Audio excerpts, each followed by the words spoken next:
How's it going, everyone? In this video, I want to go over some free DLC that you can get right now. This is for Tales of Arise. You'll definitely want to check that out. Sony has dropped a brand new PlayStation 5 system update, and we've got a bit of an update on Babylon's Fall as well.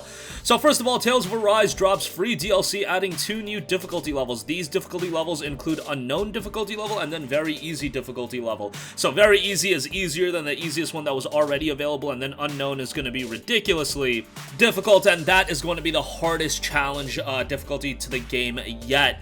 So this is also going to be a free download, but there is also a Sword Art Online collaboration pack that is going to be $15.99. That includes a new arena fight, outfits, weapons, and even a new mystic art. Not a big Sword Art fan, but I know that collaboration will make a lot of people excited. However, this DLC again is free, and on top of that, you get some artifacts in there as well. If you guys don't know, I think incredibly highly of Tales of Arise. It's one of my favorite games of the year. I'd probably say it's number 2 behind Ratchet & Clank. It is a terrific JRPG. Like, it is that game that is taking Tales of to the next level, in my humble opinion. You know, it already is the best-selling Tales of game of all time, given the short time period it's been out.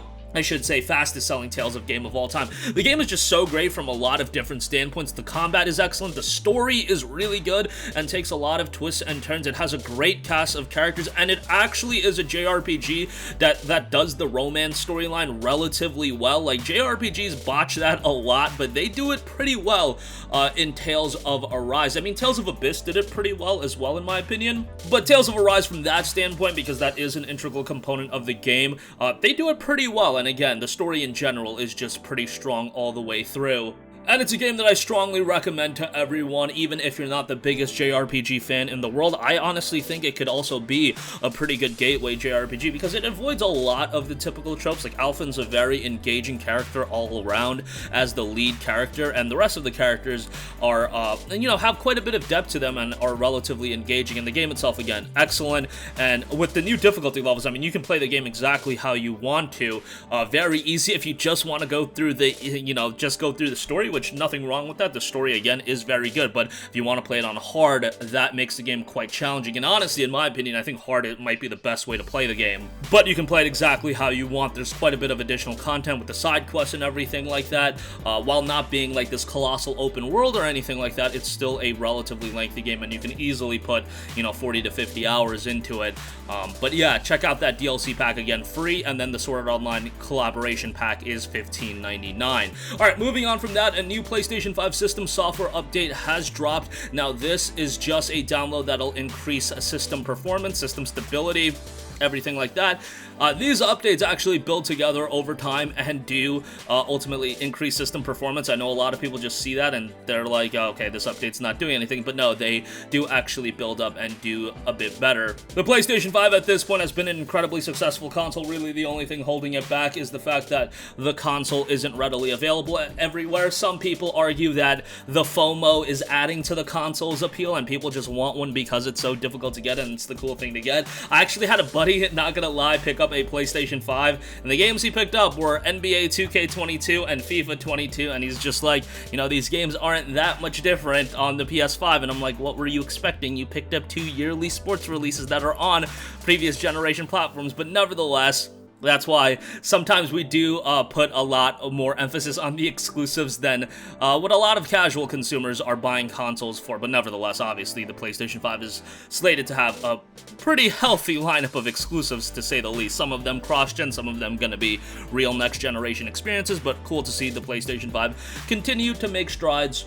Now, just hopefully, come 2022, it's going to be a lot easier to get one in stores, because that's really going to be the main issue going forward, especially, like, right now, I think a lot of people are, like, okay without having a PS5.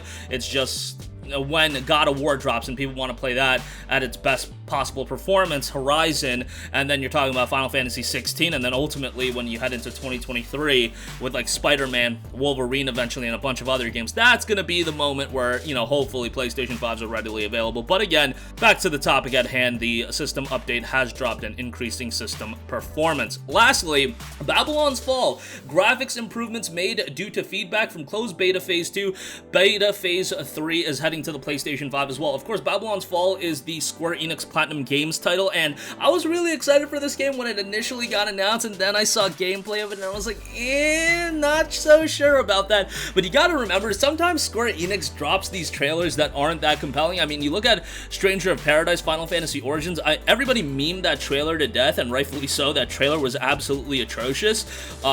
But the demo itself was actually really good, so I don't know what's up with Square Enix sometimes. Babylon's Fall might be another one of those games that, yes, people weren't that enamored with the trailer and the gameplay that they've seen, but looking at the Phase 2 to Phase 3 difference, I mean, that's a significant improvement that they're making here. The beta with Phase 3 is going to take place on PC, PS4, and PS5. The tests will take place across all regions simultaneously as well, and it is a closed test, so that's a little bit of a bummer, but hopefully the game will be out sooner rather than later, and hopefully it does deliver a quality product, because at the end of the day, Platinum Games is working on it, and Platinum Games has a pretty solid track record of dropping banger after banger. I mean, I don't know how many not superb games Platinum Games has dropped. I'm sure they've dropped a couple, but you look at their catalog of games: Nier Automata, Astral Chain, Wonderful 101, Bayonetta 3 coming up. You know that's going to be good.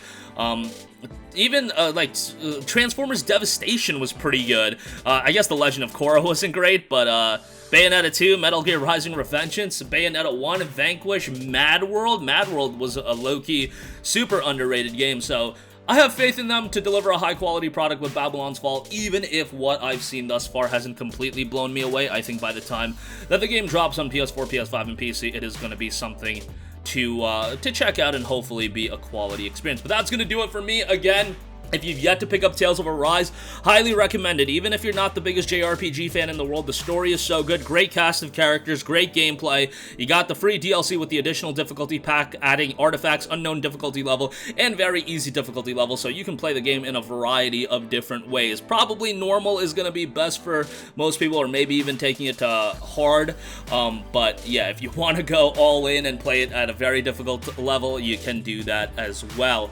Sony releasing a brand new update for the PlayStation 5 that is improving system performance, and Babylon's Fall, graphic improvements made. Phase 3 is heading to the PlayStation 5, and the graphic improvements are pretty significant, so that's quite nice to see. Hopefully that game turns out to be something great, because Platinum Games has a solid track record, and I'd like to see them keep that up. That's going to do it for me. Sound off with all of your thoughts in the comment section down below. Thank you for watching, and goodbye.